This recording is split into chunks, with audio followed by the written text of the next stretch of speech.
টি-20 বিশ্বকাপে কোয়ালিফায়ারে দারুণ সময় কেটেছে টাইগ্রেসদের। টানা ৭ জয়ে অপরাজিত থেকেই মিশন শেষ করে দেশে ফিরেছে নিগার সুলতানা জ্যোতির দল। মুখে হাসি আর হাতে ট্রফি নিয়ে বিমানবন্দর থেকে একে একে বের হয়ে আসে বাংলাদেশ নারী ক্রিকেট দল। তাদের বরণ করে নিতে সেখানে উপস্থিত ছিলেন বিসিবির নারী উইংয়ের চেয়ারম্যান রুবিনা দৌলা। ফুল দিয়ে বরণ করে নেন ক্রিকেটারদের। যুক্তরাষ্ট্রের এক নম্বর জিম চেইন গোল্ড জিম এখন আবারও বাংলাদেশে।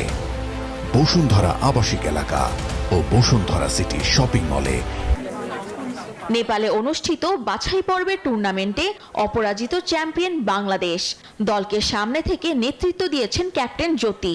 আমরা এই টুর্নামেন্টকে কেন্দ্র করে কিন্তু বলবো ডোমেস্টিকে দুটো টুর্নামেন্ট খেলেছি এবং বলবো যে যাওয়ার আগে অনেক ভালো একটা প্রিপারেশন ক্যাম্প হয়েছে।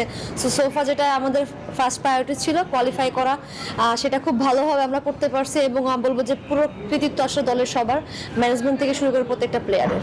আগে ইংল্যান্ডে খেলার অভিজ্ঞতা না থাকলেও বাছাই পর্বের অভিজ্ঞতা আর বিশ্বকাপের আগে নিজেদের সেরা প্রস্তুতি নিয়ে সেখানে পা রাখতে চায় বাংলাদেশ।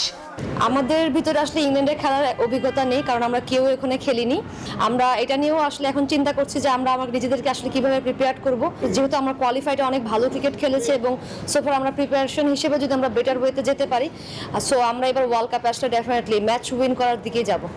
আপাতত পরিবারকে সময় দিয়ে আবারও 22 গজে ফিরবেন বাংলাদেশ নারী দল। Desk report, news 24।